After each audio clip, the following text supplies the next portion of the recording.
Sanders, welcome back to Meet the Press. And let me start with an issue you're going to be dealing with in a few hours. I know you're going to be flying back from Minneapolis to Washington for this special Senate session.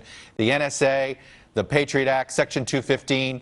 I assume you're a supporter of the USA Freedom Act. Are you? Is that where you're going to be voting? I may well be voting for it. It doesn't go as far as I would like it to go. I voted against the original Patriot Act. I voted against the reauthorization of the Patriot Act. Look, we have got to be vigorous in fighting terrorism and protecting the American people, but we have to do it in a way that protects the constitutional rights of the American people. And I'm very, very worried about the invasion of privacy rights that we're seeing not only from the NSA and the government, but from corporate America as well. We're losing our privacy rights. It's a huge issue. Well, and the government is going to be asking corporate America to keep this data under the USA Freedom Act. You're comfortable with that?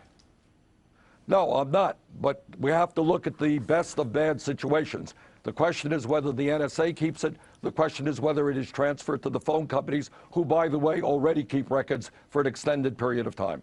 You've served under two Democratic presidents, Bill Clinton, in Congress under two Democratic presidents, Bill Clinton and Barack Obama. Which one has been a better progressive champion in your view? Well, neither one of them have gone as far as I would have liked them to go, and that's one of the reasons why we're seeing the disappearance of the middle class in this country and a huge increase in income and wealth inequality. That is why we are not dealing with the fact that we have 45 million people living in poverty, and why we're still the only major country on earth that doesn't guarantee health care to all people. Look, I have a lot of respect for President Obama. I consider him a friend. I disagree with him on issues like the TPP or the extension of tax breaks that Bush initiated. But I think history will judge President Obama a lot better than many of his contemporaries, given the fact that he came into office at a time when this country was in terrible, terrible shape. You singled out President Obama for praise, but not President Clinton. Why? No, I think Bill Clinton did a very good job as well. I disagree with him strongly on NAFTA, permanent normal trade relations with China.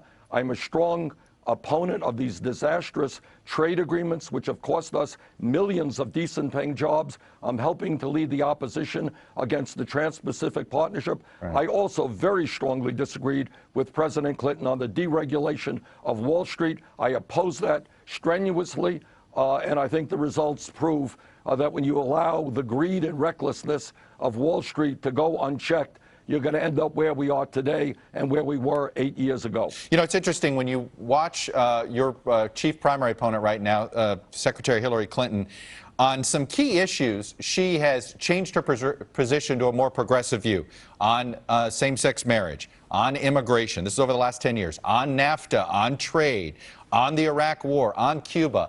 She has moved from a position basically in disagreement with you to a position that comes closer to your view. So I guess do you take her at her word, and do you think that rhetorically that's enough? Well, look, I have known Hillary Clinton for 25 years. I have enormous respect for her, and I like her.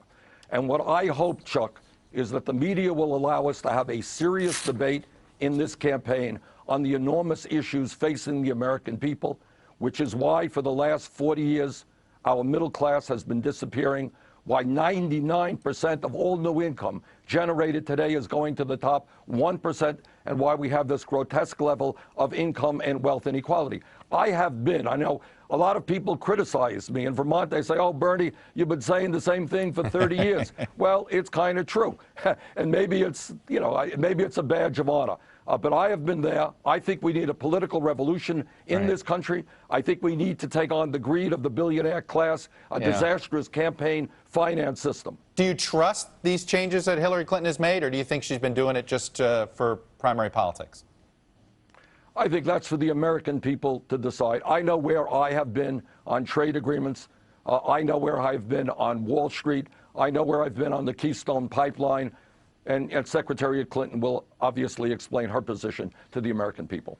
This week, you found out what it's like to become a nationally recognized candidate for president and potentially a threat to somebody. A leaking of an essay you wrote in the 70s for an alternative weekly.